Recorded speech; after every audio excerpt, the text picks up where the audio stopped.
They were America's most infamous outlaw couple, Bonnie Parker and Clyde Barrow, a daring duo who robbed banks, outwitted the law, and captured the imagination of a nation.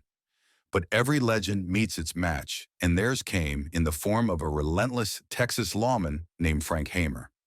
Feared by criminals and respected by fellow officers, Hamer was the quiet force behind one of the most dramatic manhunts in American history. In today's video, we're diving into the real story of how one man's determination ended Bonnie and Clyde's reign once and for all, and how this chase forever changed law enforcement in the Old West and beyond. Who do you think was the most fearless lawman of the Old West? Tell us in the comments below. And don't forget to subscribe so you never miss a story from the wild frontier.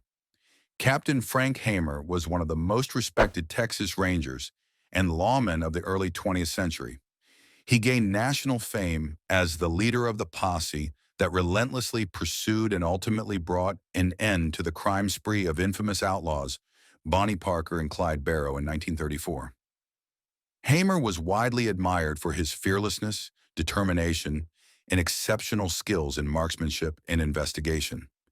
His long career in law enforcement earned him a reputation as a man who combined courage with strategic thinking, a rare balance that made him one of the most effective peace officers of his time. Born Francis Augustus Hamer, pronounced Hamer, on March 17, 1884, in Fairview, Texas, he was the son of Franklin Augustus and Lou Emma Francis Hamer. Frank grew up as one of 6 children on the Welch Ranch in San Saba County, where life on the frontier shaped his character from a young age. In 1894, the Hamer family moved to Oxford, Texas, where Frank helped in his father's blacksmith shop and worked as a calf wrangler. During these years, he developed a deep interest in the history of the Texas Rangers and the cultures of the Native American tribes, laying the groundwork for a career defined by service and justice. By his teenage years, Hamer's natural skill with firearms was already well known. In 1900, while working with his younger brother Harrison for rancher Dan McSwain, Frank's reputation for handling dangerous situations responsibly became evident. McSwain once jokingly asked if he wanted to earn an extra $150, to which the young Hamer replied with characteristic dry humor, "Who do I have to kill?" A glimpse of the confidence and resolve that would later define his legendary career. Rancher Dan McSwain soon revealed that his earlier offer had not been a joke. He was in a dispute with another rancher and expected young Frank Hamer to resolve it by any means necessary. Frank, realizing how serious McSwain was, firmly stated that he had no intention of harming anyone. McSwain warned him to stay silent about their conversation, a sign that tensions were already escalating. 2 days later, while Frank and his brother Harrison were plowing a field, McSwain returned. He asked Harrison to fetch some equipment from a nearby barn. Moments later, Harrison heard a noise and turned to see McSwain advancing toward Frank with a firearm. He shouted a warning, and Frank moved quickly to avoid harm, though he was still struck and injured in the confrontation. Despite his injuries, Frank managed to protect himself and escape with his brother. The two hid nearby while McSwain searched for them. The wounds were serious, and Frank carried fragments from that encounter for the rest of his life, a physical reminder of how dangerous ranch disputes could become on the Texas frontier. After a long recovery, Hamer returned to face McSwain on June 12, 1900. McSwain, visibly shocked to see him alive, admitted he believed Frank had not survived their earlier encounter. Frank, showing his characteristic resolve, made it clear that their unfinished business would be addressed. The confrontation that followed marked the end of their conflict, and the beginning of Hamer's reputation as a man who could not be intimidated or easily defeated. In 1901, Frank Hamer and his brother Harrison moved to Sheffield, Texas, where they found work as wranglers on the Pecos Ranch, owned by Barry Ketchum, the brother of the well-known outlaw Tom "Black Jack" Ketchum. The brothers were still employed there on April 26, 1901, when Black Jack was executed in Clayton, New Mexico. By 1905, Frank was working as a cowboy on the Carr Ranch, located between Sheffield and Fort Stockton. During this time, he volunteered to help Sheriff Dud Barker capture a horse thief. The successful outcome impressed the sheriff so much that he recommended Frank to the Texas Adjutant General, noting that Hamer had the qualities of an exceptional lawman. On April 21, 1906, At just 22 years old, Frank Hamer officially joined the Texas Rangers. He was assigned to Captain John H. Rogers of Company C in Alpine, Texas, and soon reported to Sergeant Jim Moore in Sheffield to begin patrols along the southern border. By the following year, Hamer was stationed in the Del Rio region, where he worked to uphold Texas law across rugged and often unpredictable frontier territory until 1908. Law enforcement became a family calling. Frank's older brother Estelle and younger brothers Harrison and Flavis would all later serve as Texas Rangers as well. At 24, Frank left the Rangers to accept a new challenge, serving as city marshal of Navasota, Texas, an oil boom town about 70 miles from Houston.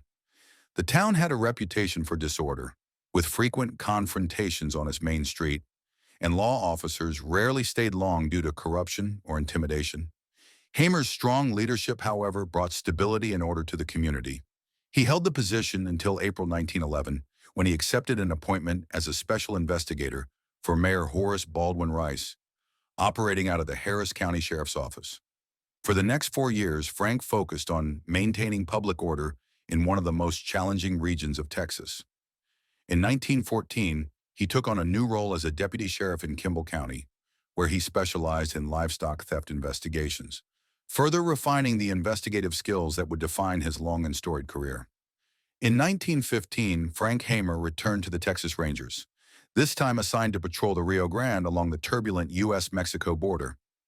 Conditions there had deteriorated significantly since his earlier service. The region was in the midst of the Bandit War in a period known as La Matanza, marked by widespread unrest and ethnic tensions. Between 1910 and 1920, conflicts between the United States and Mexico, fueled by the ongoing Mexican Revolution, contributed to widespread instability, including racial violence and clashes along the border. From Big Bend to Brownsville, Rangers like Hamer dealt with a host of threats, including arms smuggling, illicit liquor trafficking during the early days of Prohibition, and organized outlaw activity. After several years on the frontier, Hamer left the Rangers and accepted a commission as a special ranger for the Texas and Southwestern Cattle Raisers Association, where he focused on protecting ranching interests. At 33, Frank's personal life also changed. On May 12, 1917, he married Gladys Johnson Sims, a widow with 2 daughters. The couple later welcomed 2 sons, Frank Jr. and Billy. Gladys and her brother, Sidney Arthur Johnson, had faced legal scrutiny the previous year in connection with the death of her former husband, Ed Sims, but neither was convicted. Later that year, while the family was traveling through Sweetwater, Texas, on October 1, 1917, they stopped for fuel when an unexpected confrontation occurred involving Gus McMeans, a former ranger and relative of Gladys's late husband. Frank was injured in the encounter, which ended with McMeans losing his life. Authorities recovered multiple firearms from both parties involved, highlighting the volatile nature of the incident. Following this event, Hamer left the Cattle Raisers Association and accepted a position as a federal agent with the Prohibition Unit, where his mission was to curb the flow of illegal alcohol into the United States. Stationed in El Paso, a hotbed of organized crime during Prohibition, he participated in numerous enforcement operations targeting smuggling networks. On March 21st of that year, a major operation turned deadly, resulting in the loss of Prohibition agent Ernest W. Walker. Deeply affected by the incident and weary from the dangers of federal enforcement work, Hamer stepped down after roughly a year of service. In 1921, Frank Hamer returned once more to the Texas Rangers, this time stationed at Headquarters Company in Austin. He and his wife Gladys would make the Texas capital their permanent home, remaining there for the rest of their lives. On January 1, 1922, Hamer was promoted to Senior Ranger Captain, a role that placed him at the forefront of law enforcement during one of the most turbulent eras in Texas history. Across the state, oil boom towns like Breckenridge, Van, Ranger, Borger, and Kilgore were springing up overnight. With them came dramatic surges in population, lawlessness, and economic chaos. The challenges were often so overwhelming that the state government occasionally had to declare martial law and deploy the National Guard to help restore order. Beginning that same year, Hamer took a firm stand against racial violence and mob justice. Over the course of his career, he personally intervened to prevent at least 15 attempted lynchings, saving the lives of individuals who otherwise would not have received a fair trial. In 1928, Hamer turned his attention to a different kind of injustice, a controversial policy by the Texas Bankers Association. The group was offering a $5,000 reward for anyone who killed a bank robber, but nothing for apprehending one alive. This dangerous incentive led to false accusations and staged incidents, where innocent people were wrongfully targeted so that corrupt officials could collect the reward. Hamer investigated the situation and authored a detailed expose calling the practice the banker's murder machine. He distributed his findings to journalists in the state capitol press room, triggering public outrage, legislative investigations, and formal indictments. Despite the outcry, many law enforcement agencies refused to support him, and the Bankers Association defended its policy, claiming that anyone willing to participate in a robbery deserved such a fate. As a result, these tragic incidents continued into 1930. That same year, Hamer once again found himself on the front lines of racial conflict. He and a small group of Rangers were tasked with protecting the trial of George Hughes, an African-American man accused of assault in Sherman, Texas. A large mob formed with the intention of taking justice into its own hands. The confrontation escalated beyond the Rangers' ability to control it. The courthouse was set ablaze, and the accused, held inside a secure area, was killed amid the chaos. Following this, the mob looted Sherman's Black District, while the Rangers, heavily outnumbered and unable to restore order, were forced to withdraw. The Sherman Riot of 1930 became one of the darkest chapters in Texas history. Despite Hamer's efforts, the event underscored the deep racial tensions of the era and the immense challenges law enforcement faced in upholding justice under such volatile conditions. By 1932, after nearly 27 years of service, Frank Hamer decided to step away from the Texas Rangers. His departure came just 1 week before Miriam "Ma" Ferguson was elected governor of Texas for a second term, a political shift that would dramatically reshape the state's law enforcement landscape. Ferguson's relationship with the Rangers had always been hostile. She first rose to power after her husband, James E. Ferguson, was impeached and forced to resign as governor. During her first term, she clashed repeatedly with the Rangers, seeing them as political opponents rather than allies in law enforcement. The feeling was mutual. Many Rangers distrusted her administration, which they believed was marred by corruption and political favoritism. When she returned to office, that tension came to a head. More than 40 Rangers resigned in protest rather than serve under her leadership, and those who chose to stay were promptly dismissed. The entire force was effectively dismantled and reorganized under her authority, an unprecedented shakeup that marked one of the most turbulent moments in the Rangers' long history. Despite his retirement, Hamer's reputation remained so highly regarded that the Ranger Command allowed him to keep a special Ranger commission in the honorary title of Senior Ranger Captain. Though this meant he could have returned to duty at any time, Hamer chose not to rejoin the organization, preferring instead to work independently.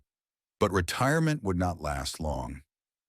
In 1934, Hamer was recruited as a special investigator for the Texas prison system, tasked with addressing one of the most serious criminal challenges of the era: the capture of Bonnie Parker and Clyde Barrow. The infamous couple had become national figures, leading a crime spree that spanned Texas, Louisiana, Arkansas, and Oklahoma, and drawing enormous attention from both the press and the public. Bonnie and Clyde's activities, which included numerous robberies, jailbreaks, and deadly confrontations, deeply embarrassed law enforcement agencies across multiple states. They consistently evaded capture, exposing the weaknesses of local police forces and undermining public confidence in government institutions. Their notoriety was such that newspapers followed their exploits almost like serialized stories, portraying them alternately as romantic rebels and dangerous criminals. Hamer's assignment was clear but daunting: bring an end to the Barrow Gang's reign of terror. The state needed not just a capable investigator, but a seasoned lawman with decades of experience, a deep understanding of criminal behavior, and the patience to build a meticulous pursuit strategy. Hamer's career had prepared him for exactly this kind of mission, and it would become the most defining chapter of his life. The involvement of the Texas prison system in the pursuit of Bonnie and Clyde intensified after a daring prison break orchestrated by the Barrow Gang on January 16, 1934. That day, the gang stormed the Eastham Prison Farm in eastern Texas, successfully liberating inmates Raymond Hamilton, Henry Methvin, Hilton Bybee, and Joe Palmer. Although Hamilton had not been part of their original plan, he seized the opportunity to escape amid the confusion, highlighting the chaotic nature of the breakout. The incident deeply embarrassed Texas authorities. During the escape, several guards were injured, and Major Joe Croson, a respected prison officer, lost his life. This event shocked the public and further tarnished the already struggling image of the state's correctional system, which had been criticized for inadequate security and ineffective leadership. Determined to restore public confidence and demonstrate that Texas could respond decisively, Lee Simmons, the head of the prison system, made a pivotal decision. He personally recruited Frank Hamer to lead the manhunt. Simmons trusted Hamer's reputation as a meticulous strategist and a relentless investigator. He also made it clear that Hamer would have full autonomy, famously telling him he would not dictate how to carry out the mission, only that it needed to end the Barrow Gang's criminal rampage once and for all. Hamer officially began his pursuit on February 1, 1934, and soon partnered with Manny Galt, a retired Texas Ranger and trusted friend. The two formed a formidable investigative team, combining decades of frontier law enforcement experience with an intimate understanding of criminal behavior. Rather than rushing the chase, Hamer adopted a methodical approach. He began by studying the gang's travel patterns, collecting intelligence from multiple states, and analyzing eyewitness reports. Through careful observation, he deduced that Clyde Barrow and his companions were following a predictable circular route, moving between Dallas, Texas, Joplin, Missouri, and Northwest Louisiana, and deliberately staying near state borders to exploit jurisdictional boundaries and slow down law enforcement efforts. Hamer also came to a critical realization. Clyde Barrow had no intention of surrendering. His previous actions and statements indicated that he and Bonnie would resist capture under any circumstances. This understanding shaped the overall strategy of the pursuit. Hamer knew that bringing the pair to justice would require patience, precision, and careful coordination with law enforcement agencies across multiple jurisdictions. By early spring of 1934, Hamer and Galt had pieced together a comprehensive picture of the Barrow Gang's movements. What began as a reactive chase was evolving into a strategic operation, one that would ultimately bring an end to one of the most notorious criminal careers in American history. Over the following months in early 1934, Bonnie Parker, Clyde Barrow, and their close associate Henry Methvin continued their cross-country crime spree, targeting banks across several states. Their robberies stretched from Lancaster, Texas, to Poteau, Oklahoma, and as far north as Rembrandt, Needham, Stewart, and Everly in Iowa. Wherever they went, Frank Hamer and his growing network of law enforcement allies followed, often arriving just hours or days behind them. Despite their skill at evasion, the gang's actions were becoming increasingly reckless, and public opinion was shifting dramatically. On April 1, 1934, a confrontation near Grapevine, Texas, resulted in the deaths of two Texas Highway Patrol officers. The incident shocked the nation and transformed Parker and Barrow's public image. Where some had once seen them as rebellious folk heroes, many now viewed them as dangerous fugitives who posed a direct threat to civil order. The situation escalated further just 5 days later when Constable Calvin Campbell, a respected 60-year-old single father, was killed near Commerce, Oklahoma. This tragedy struck a deep chord with the public and significantly intensified pressure on state and federal authorities to end the Barrow Gang's activities. Newspapers across the country printed sensational headlines about their crimes, fueling outrage and demands for swift justice. Meanwhile, Hamer's investigation, now spanning multiple states, was closing in. Months of patient surveillance, intelligence gathering, and coordination between Texas and Louisiana law enforcement agencies culminated on May 23, 1934. Acting on precise information about the gang's movements, Hamer and a carefully assembled posse prepared an operation on a rural road near Gibbsland, Louisiana.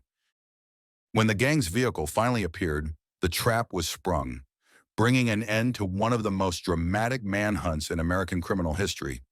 The sudden and overwhelming response ensured that Parker and Barrow would never again escape justice. Local witnesses later reported that the sound of the operation was so intense that people miles away believed a logging crew had set off dynamite to bring down large trees, a testament to the scale of the law enforcement response. The deaths of Bonnie and Clyde dominated front pages nationwide. For many Americans, the event symbolized the end of a violent chapter in the nation's struggle with Depression-era crime. Hamer was widely praised for his persistence, tactical brilliance, and unwavering commitment to public safety. He even received a special citation from Congress in recognition of his service. Yet despite the accolades, Frank Hamer remained characteristically humble. He declined interviews, refused to participate in publicity events, including a Hamer Galt Hero Day organized in Austin, and quietly returned to private life. For him, the mission had never been about fame or recognition.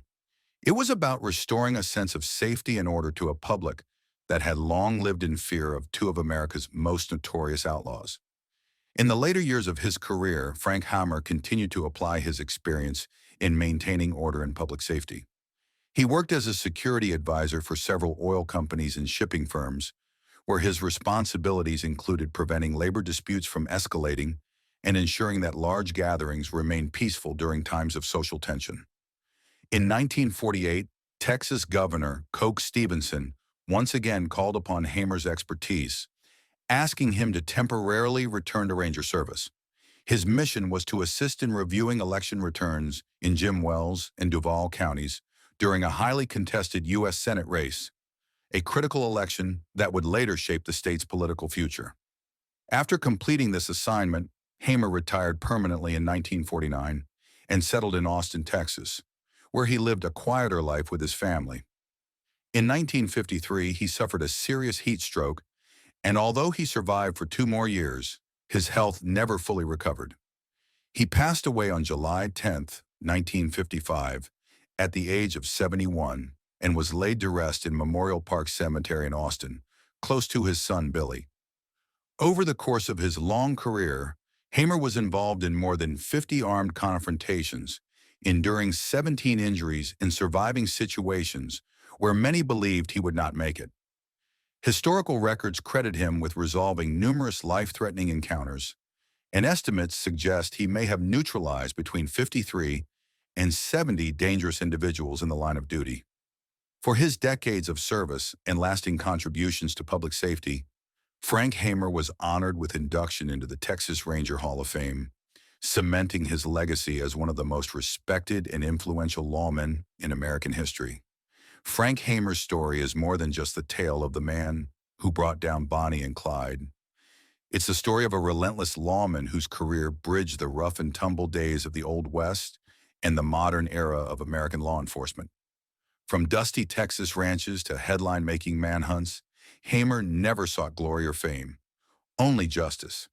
And though history often remembers the outlaws, it's men like Hamer who shaped the world they lived and died in. Who do you think was the greatest lawman of the Old West? Share your thoughts in the comments below. And don't forget to subscribe so you never miss a journey into the real stories behind America's wild frontier.